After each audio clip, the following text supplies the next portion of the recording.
আচ্ছা বাবা, তোমরা ছেলেরা আসলে কি? তোমরা খুব খারাপ। খারাপ মানে খারাপ, আমি রাস্তায় গেলে ডিস্টার্ব করে।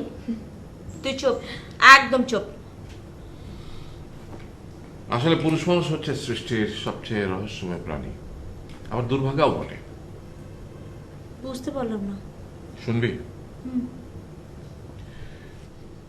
গাধাকে সৃষ্টি করার পর তাকে বলা হলো সকাল থেকে সন্ধ্যা পর্যন্ত তাকে ক্লান্তিহীন পরিশ্রম করতে হবে।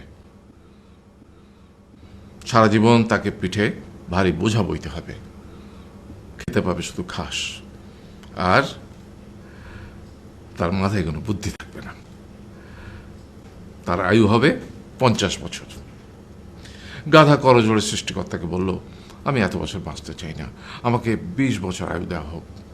সৃষ্টিকর্তা সেটাই মঞ্জুর করলেন। কুকুরকে যখন সৃষ্টি করা হলো তখন তাকে বলা হলো যে সে হবে মানুষের সবচেয়ে বড় বন্ধু, কিন্তু সে খাবে মানুষের উচ্ছিষ্ট, এবং তার আয়ু হবে 30 বছর।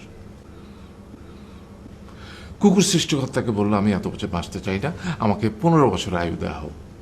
সেটাই মঞ্জুর করা হলো। এরপর বানরকে বলা হলো, তুমি শুধু গাছের এ ডাল থেকে ও ডালে ঝুল খাবে এবং নানান রকম ফন্দি ফিকির করে মানুষকে আনন্দ দিবে, তোমার আয়ু হবে 20 বছর। বানর বলল, আমি 20 বছর বাঁচতে চাই না, আমাকে 10 বছর দেওয়া হোক। সেটাই মঞ্জুর করা হলো। এবার এলো পুরুষ মানুষের পালা। তাকে বলা হলো যে তুমি হলে প্রাণীকুলের মধ্যে সবচেয়ে বিচক্ষণ এবং বুদ্ধিমান, সেই জন্যে তোমাকে প্রাণীদের শিরোমণি করা হলো, এবং তোমার আয়ু হবে 20 বছর।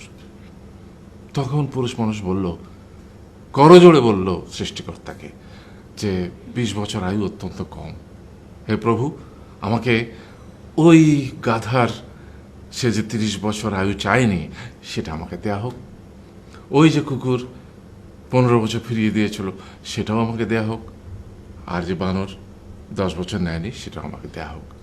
20 বছর অত্যন্ত কম, আমি দীর্ঘদিন বাঁচতে চাই। সৃষ্টিকর্তা সেটাও মঞ্জুর করলেন। তারপর কি হলো? সেই থেকে ছেলেরা পুরুষ মানুষ হিসেবে বাঁচে 20 বছর, তারপরের 30 বছর সংসারের বোঝা পিঠে করে বয়ে বেড়ায়, সেটা কার মতো? গাধার মতো। তারপরের 15 বছর সে তার ছেলেমেয়েরা যা দেয় সেই রকম ঠিক কুকুরের মতো উচ্ছিষ্ট খেয়ে বাঁচে।